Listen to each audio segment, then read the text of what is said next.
Here is the recipe that I cook in this video. Feel free to screenshot, write it down, or copy from the description. This is what I am calling roast beef gravy, though it's definitely not cooked like a traditional roast beef. It's basically a beef bourguignon without the vegetables, mashed into a thick gravy and slathered over mashed potatoes. I've had a similar thing multiple times from my Dutch relatives and wanted to make my own spin on it. It starts with a large fatty roast, about 3 pounds. Chuck roast or a similar cut will work best. When preparing the roast, make sure to remove any large chunks of fat. This roast has so much fat in the meat itself that any additional fat will be excessive. Once trimmed, cut the meat into cubes between 1 and 2 inches in size. The meat's getting shredded later, so don't worry too much about how big these are. Once done, set the meat aside and clean your cutting board. The last thing we need to do before cooking is to dice a large onion. To do this, cut off the stem, lay the onion on the cut side, and bisect the onion through the root. Peel off the outer layers, set the onion on the cut side, and add a series of vertical cuts towards the root end. Finally, slice the other direction into a fine dice. Once that is done, set it aside. At the oven, transfer your upper oven rack to the bottom half of the oven to give yourself some more room. Preheat the oven to 325 degrees Fahrenheit. On the stovetop, take an oven-safe roasting tray, or here I'm using a Dutch oven, and pour in a teaspoon or 2 of oil. Here I have olive oil, but it really doesn't matter. Turn the heat to medium-high. Once hot, carefully lay in the beef chunks in a single layer, and over the next few minutes, brown them as best you can.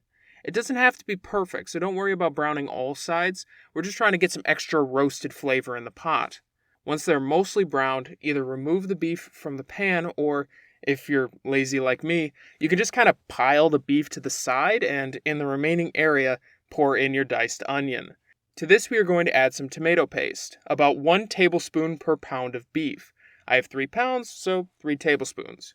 Mix that together with the onions and just cook in those beef juices for 5 or so minutes, until the bottom of the pan is starting to look a little dry. At this point, add in 1.5 cups of the cheapest, nastiest red wine you can find. Why cheapest and nastiest? Because it really doesn't make a difference in the final dish, and it's less likely to disappear this way. Mix that up, and make sure to scrape the bottom of the pan to ensure that nothing's going to stick and burn in the oven. To the pot, add in 1 cup or so of beef broth. Now the exact amount is a little tricky. You want to add enough liquid to ensure it's not going to all evaporate and burn, but too much liquid will make the final dish soupy. I would recommend the first time you make this, you err on the side of caution with about 1 cup of the broth, and check on it every hour or so to get a feel for how much liquid is lost, adding more if necessary. Finally, we are going to add a generous 6 to 8 glugs of Worcestershire sauce, a couple big pinches of salt, a dozen or so cranks of black pepper, about 1 tablespoon of garlic powder, and a similar amount of rosemary and thyme. You can also add a bay leaf if desired, but you'll have to fish it out later, and I really haven't noticed a difference in my testing, so stir it well, cover it with a lid, and carefully place it into your preheated oven, to the side so we can use the other half to roast some vegetables later. After 2 hours, pull it out of the oven and check to see how the meat is cooking. If it's still really tough and doesn't want to separate under a wooden spoon, let it go another 30 minutes or so. If the meat breaks apart but requires a little bit of force, it's right where you want it. Carefully place it back in the oven, uncovered if the beef is completely submerged, and we can prepare our sides. Now from here, the meat has between 30 and 45 minutes to finish cooking, but once done, you can leave it in there for up to an hour and it's going to be just fine. So use as much time as you need to get everything ready. One great thing to do is to utilize the already heated oven to roast some vegetables. Here I have some carrots that I cut into even slices and seasoned with some olive oil, salt, pepper, and some Italian seasoning. Lay those out in an even layer and set those in the oven next to the roast. Those will take about 45 minutes. Additionally, we need to make some mashed potatoes to serve the gravy over. Here I have about 3 pounds of russet potatoes, and as you can see, they're pretty sprouted. That happens when you store them in a lighted environment. Learn from my mistakes and store them in a cupboard or something. Regardless, they're still mostly safe to eat, as long as you completely remove the sprouts and any part of the potato that is turned green. Consuming these won't kill you, but it will make you very uncomfortable. Most of the time, if your potatoes are fresh and smooth, I usually don't bother peeling them. But I don't mind the potato skins in the mash. Your guests or loved ones may think differently. Let's go ahead and speed this up. Now, astute viewers may notice that about halfway through peeling, a bandage suddenly appears on my left index finger. Wonder how that got there. Once peeled, chop the remaining potatoes into evenly sized chunks and toss them in a large stock pot. Cover those with an inch or so of water and transfer them to the stovetop. Bring the pot to a boil over high heat, then reduce to a simmer and let that go for 15 to 20 minutes until the potatoes are fork tender.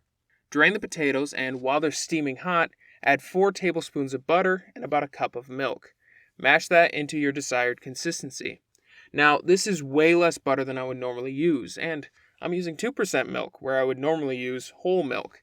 The reason for this is that the gravy we are making is going to be so rich and beefy that the potatoes should be comparatively light, so as not to be completely overwhelming when eaten as a whole. Additionally, you may notice that I'm making these potatoes pretty smooth, probably smoother than most people would prefer. That's because I plan to be eating these as leftovers for the rest of the week, and if you add a little extra liquid to the potatoes at this point, you'll find that the texture you get out of the microwave is way better. Regardless, to the potatoes, I like to sprinkle in some salt, pepper, and garlic powder. This is completely to taste, but remember, go lighter than you normally would. At this point, everything is pretty much ready. We just have to finish up the beef gravy. We still have a fair amount of liquid and fat that's in the pot. To turn this into a gravy, we need to thicken it. Now, you can use whatever thickening agent you want. Tapioca flour, for example, would make this gluten-free, but my preferred thickener is cornstarch. Just take 2 tablespoons and mix with 2 tablespoons of water till it's a thick slurry, and just pour it in. Mix it up, and you may want to add an additional tablespoon if it's still pretty watery. Again, I plan on eating this as leftovers, so I'm going to leave it a little thin here. Additionally, you're going to want to add a package of unflavored gelatin. This will contribute to an unctuous mouthfeel in the final dish that, while hard to explain, definitely makes a difference. Finally, a few dashes of red wine vinegar to cut through that richness. Just mash the beef into small chunks and we're ready to serve.